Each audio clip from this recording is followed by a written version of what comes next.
Thank you, everybody. Our Spartan community is reeling today.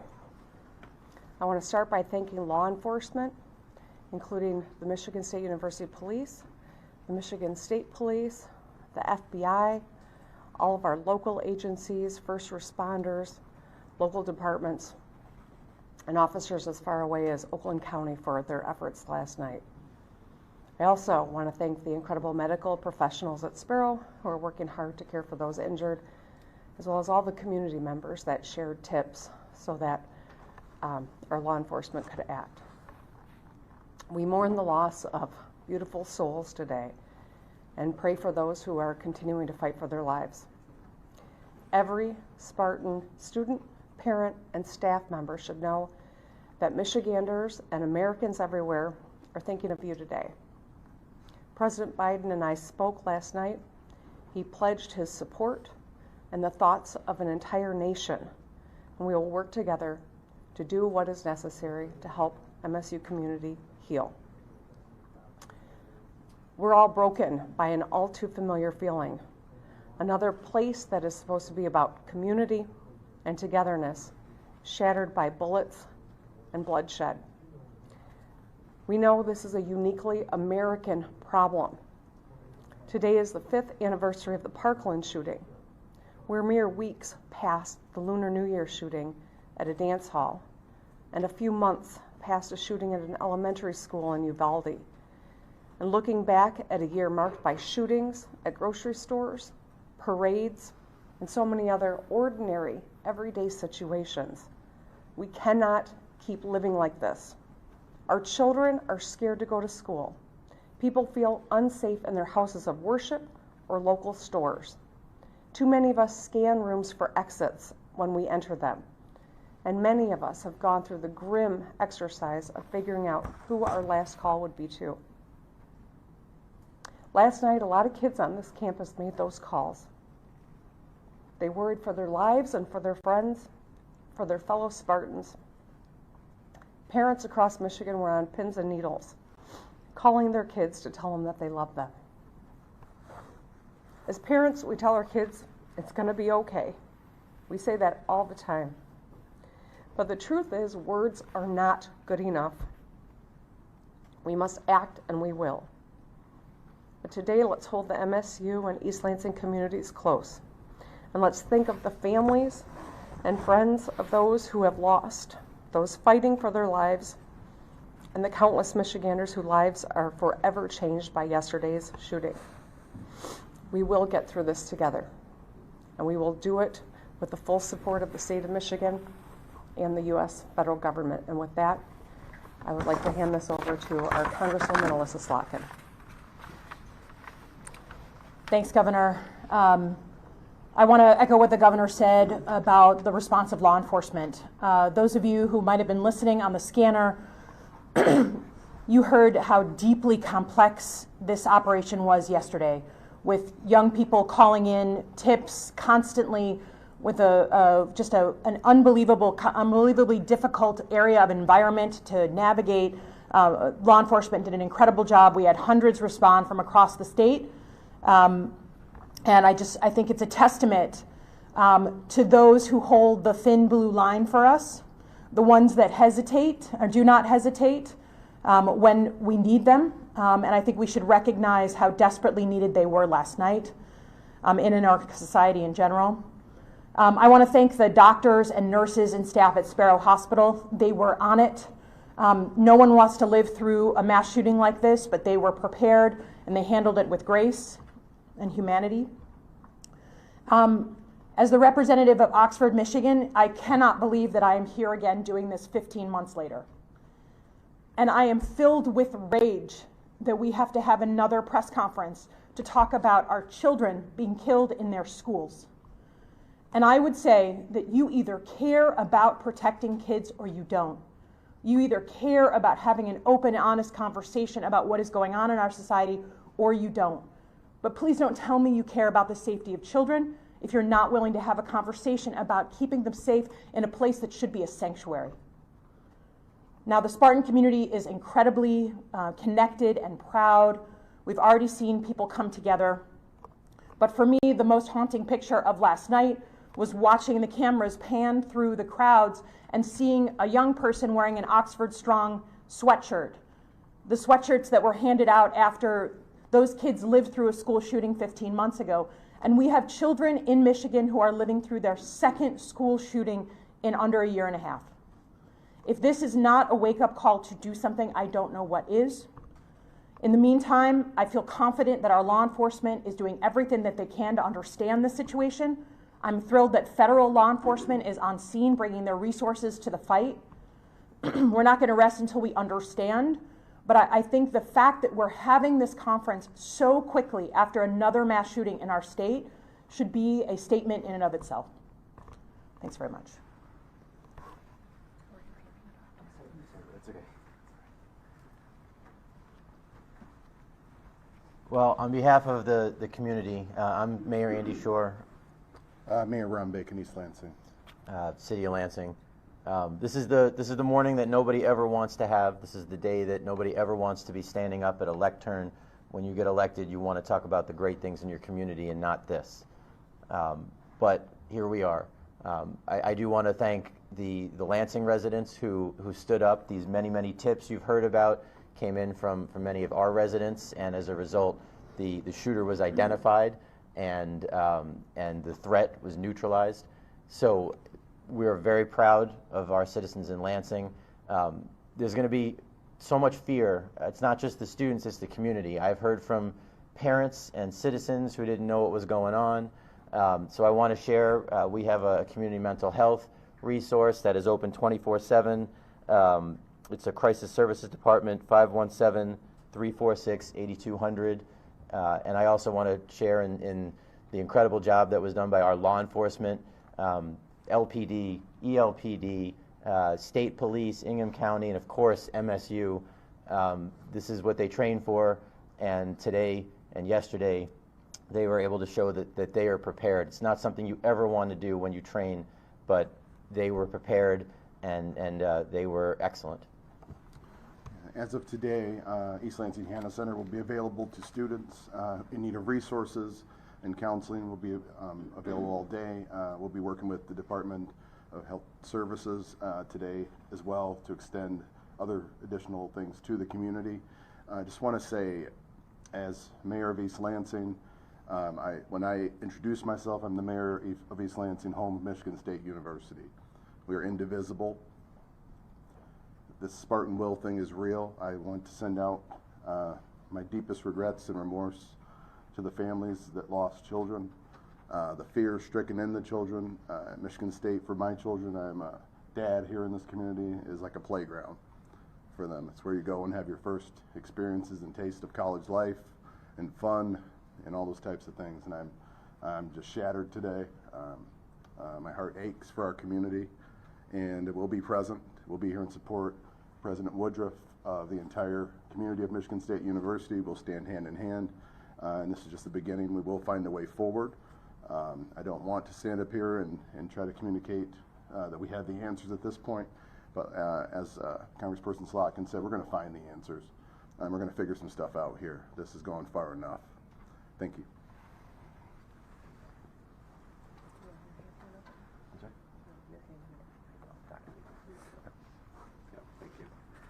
Yep. Good morning, everyone. I'm Dr. Denny Martin. I'm the interim president and chief medical officer at Sparrow Hospital, Lansing. I think a lot of very dry mouths up here this morning, so bear with us and appreciate your patience.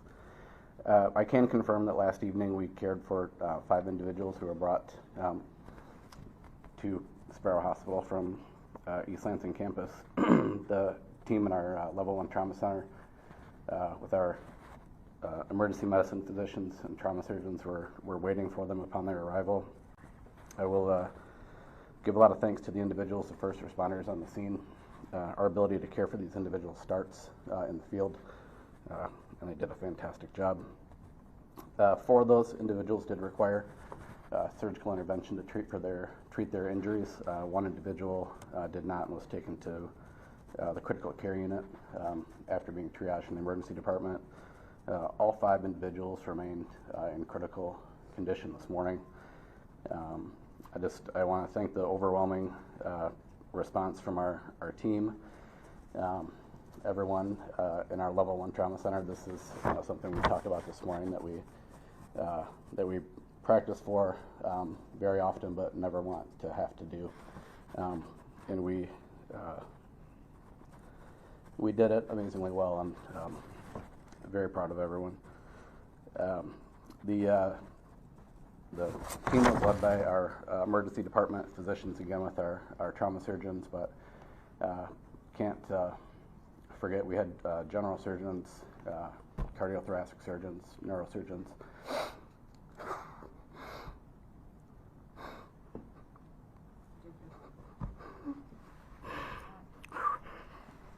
Didn't get a lot of sleep last night, sorry. So many people that just came in.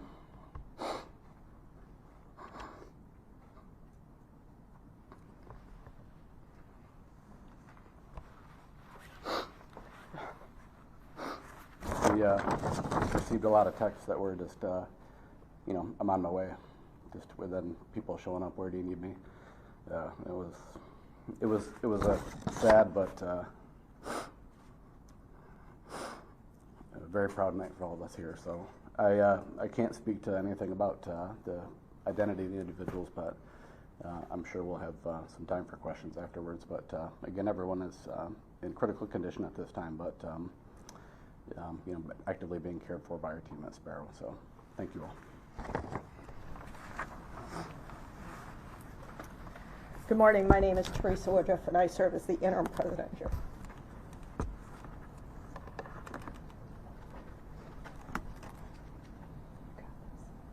And our Spartan hearts are broken. We're grieving, but as a community, we're grieving together.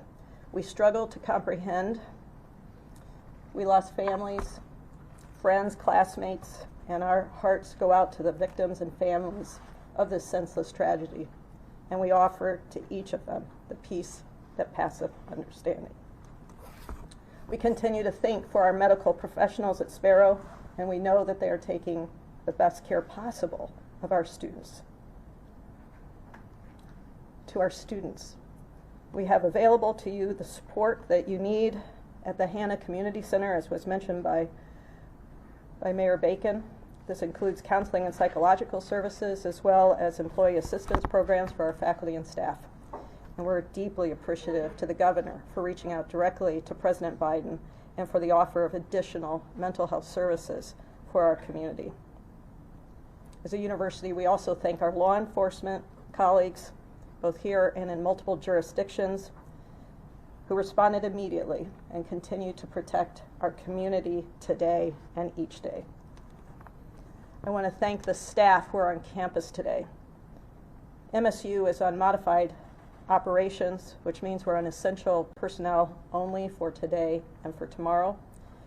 And those staff who are here to support our 17,000 students who are on campus and our 50,000 students across this great university, we thank you. I also thank directly our students, faculty, and staff who complied with the request to shelter in place for hours at end without knowing exactly what was happening. We thank you for your courage to maintain that shelter, which allowed our law enforcement to take the actions that they did.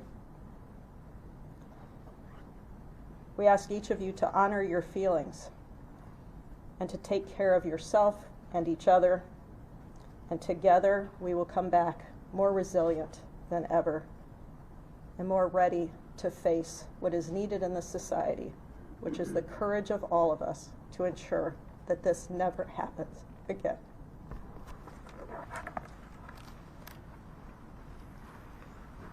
Good morning. I'm Marlon Lynch, Vice President for Public Safety and Chief of Police here at Michigan State University. You've heard by several people in regards to the response of first responders last night. Their work continued through the night, processing crime scenes, obtaining additional statements, additional evidence, tireless work hours. We're not only bound by our duty, but a large percentage of us are invested in our community. We went to school here, we have children here, We have family. This is us. This is part of us. These partnerships are great. Our processes will continue with this. We will continuously be joined by our partners as we are here today with the FBI, the state police, as well as Lansing Police Department in East Lansing. And I hate to even go down the list because there's so many agencies that responded last night, continuously responding and asking how can they help. And it was all in a timely manner, very timely with that. You will hear a recap of the incident and as well as some updates based on the events that have occurred overnight in regards to our students that were involved and also the suspect. Good morning. Deputy Chief Chris Rosman with the Michigan State University Police and Public Safety. As you can tell, this has been a long night for a lot of us. We have been committed from the beginning to being as transparent and getting as much information out as possible. And we're going to continue to do that throughout the day and as this investigation moves forward. I'm going to start with a brief recap of the incident yesterday. This tragic situation unfolded shortly before 8:30 p.m. The first call that we received was from Berkey Hall. Berkey Hall is an academic building on our northern campus that borders downtown East Lansing. Initial calls reported shots fired in that building, and there was an absolutely overwhelming police response to that initial call. We had officers in that building within minutes, and in that building they encountered several students who were injured. We can confirm that 2 of the deceased were in Berkey Hall, along with several of the victims. While the officers were managing that scene at Berkey Hall, we began receiving additional reports of another shooting at the MSU Union building just to the west of Berkey Hall, right on the corner of Abbott and Grand River. Officers redeployed to that location where we did locate 1 additional victim. We do have 3 total deceased and 5 victims at the hospital. We can confirm that all 3 deceased were MSU students. We can also confirm at this time that all 5 of the injured victims at the hospital were also MSU students. We will release the names of those students later today, once we work through some notifications and make sure that the family's aware that we're going to release those names. The suspect in this case was located at approximately 11:35 p.m. in the city of Lansing. The suspect was located by units that were assisting in looking for that suspect after the shootings. The suspect is deceased due to a self-inflicted gunshot wound, and we are prepared to release the name of the person who committed these homicides at this time. We have previously confirmed that he was 43 years old. He's a male. His name is Anthony. Last name is McRae, M-C-R-A-E. Anthony Dwayne McRae is a 43-year-old male. We would like to sincerely thank our community for their help. Because of our quick release of the photograph from the campus security cameras and the help from our community, it was a caller's tip that led law enforcement to that suspect in the city of Lansing. We cannot thank the public and the community and the person who called in that report enough for being observant, for following our messaging, and for being vigilant and contacting us immediately.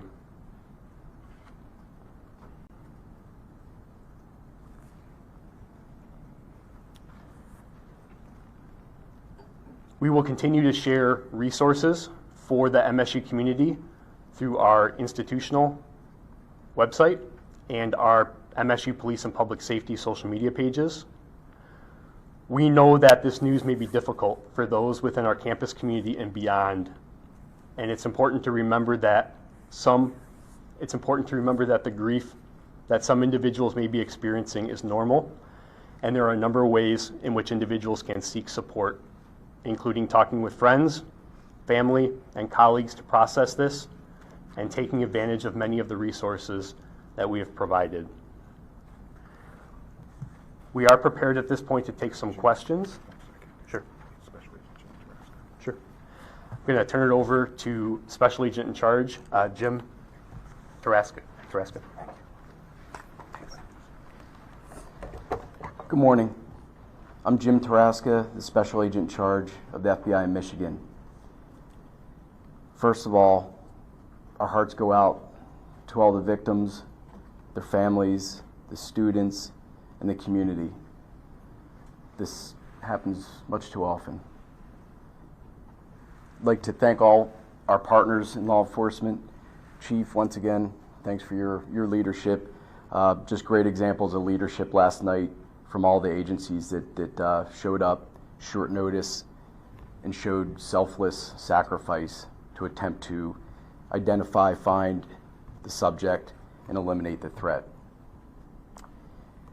Last night when this occurred, many agencies arrived on scene. The FBI deployed agents, analysts, and specialty teams to help in the effort to help the victims and to also find the individual responsible, which occurred. Thanks to law enforcement. Law enforcement here in Michigan, it's the best I've seen in my 30 years in law enforcement. And I was very proud of our community in law enforcement and the community at large to come together to resolve this issue, this matter. And we'll continue working in the future hand in hand to mitigate these threats and try to make Michigan as safe a place as we can for our families. Thank you.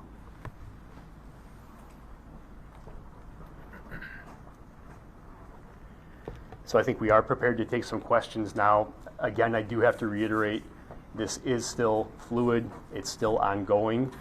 There are still crime scenes that are being processed, and we still are in the process of putting together the pieces to try to solve, to try to understand what happened and why it may have happened. So we're still working through that. So we will go ahead and take some questions at this time. 7, Deputy Chief, can you Hold on. discuss at all Hold on. potential Go ahead right there. Thank you. There was a large police presence at a home on Preston Avenue and East Howe Avenue in Lansing. Was that the suspect's home? So I can't confirm the actual location or address. Okay. We are aware that there was a search warrant executed on a residence that was connected to the suspect in this case. We're not prepared to share that specific location at this point. Do you have any information on the firearm and whether it was registered to the individual who is suspected of using it? So at this point, we have no additional information on the actual weapon that was used in the incident. Those are things that we will continue to process and look at today as part of our investigation. Did you recover the weapon? We did recover a weapon, yes. Right there. 7 of the 8 victims are at Berkey Hall. The 8 is at the Union, and the Union victim also, the one that passed away. Is that correct? There were two of the victims from Berkey Hall are deceased. 1 victim from the Union is deceased. There are 5 additional victims that are at Sparrow Hospital. I cannot confirm where all 5 of those victims, which building they were in. I believe most of them were from Berkey Hall, but I can't confirm that. I'm going to go right there. Yes? I understand the first, you said officers arrived shortly after the patron call, but in the second building, can you describe the timetable of what it took to get to the MSU building? Because officers were already within a distance of where this happened. Yeah, the MSU Union is within very close proximity to Berkey Hall. It's within walking distance. I would describe it as less than a block to the west of Berkey Hall. All indications at this point, point to the fact that the suspect exited Berkey Hall and walked over to the MSU Union. When those calls initially started coming in from the Union, we were able to quickly redeploy resources to the Union, and the suspect actually quickly fled that building. He was not in the building for that long. So when you say redeployed, how much of a timetable is between that? I can't get into specifics on the time frame right now, but that will be part of the investigation that we'll look at is the time between those two incidents. Right there. Has the suspect had any previous interaction with law enforcement? So that's part of our investigation today, is to look at the suspect, his background, his history. Those are things that are occurring with our state and federal partners right now, who have really taken the lead on helping us with identify the suspect, especially since that incident did occur off campus. But those are things that we're looking at today, and those will be integral to the investigation. In the back, Red. Deputy Chief, can you shed any light as to the why this happened, what his motive was, why he chose Michigan State? You know, we had the same question last night, and we have the same answer this morning. We have absolutely no idea what the motive was at this point. We can confirm that the 43-year-old suspect had no affiliation to the university. He was not a student, faculty, staff, current or previous. So that's an unknown right now, and that's what we're trying to understand is why this incident occurred. I know everybody wants to know what the motive is. We don't have an answer right now, and that's the honest truth. Was anything found inside of his home that might help with that? I can't comment on what was located in the residence as part of that search warrant, but that is part of the ongoing investigation. Right there. Last week, several schools in Okemos and other schools across the state were shut down for an active shooting, which was determined to be a hoax. Have you determined if there's any connection to that at this point? So I won't get into that in detail. Obviously, we're looking at the possibility of any connection. What I will say is there doesn't appear to be initially. But those are the type of things that our state and federal partners are really going to look at. But initially, it does not appear that there's any connection. In the back right there. Blue. Caleb. I understand that police made contact with the suspect before he shot himself. Can you explain what that contact was and what was the time frame when he harmed himself? So I don't have any additional information on the sequence of events when law enforcement contacted the suspect. There was a tip called in from an alert citizen that reported the suspect. That call was dispatched to resources that we had deployed in the field. We had so many police officers on campus. As part of our unified command structure, we started deploying resources off campus in order to respond to reports just like this. And the responding officers encountered the suspect. And I can't comment more on that actual interaction. That is being investigated by the Michigan State Police right now.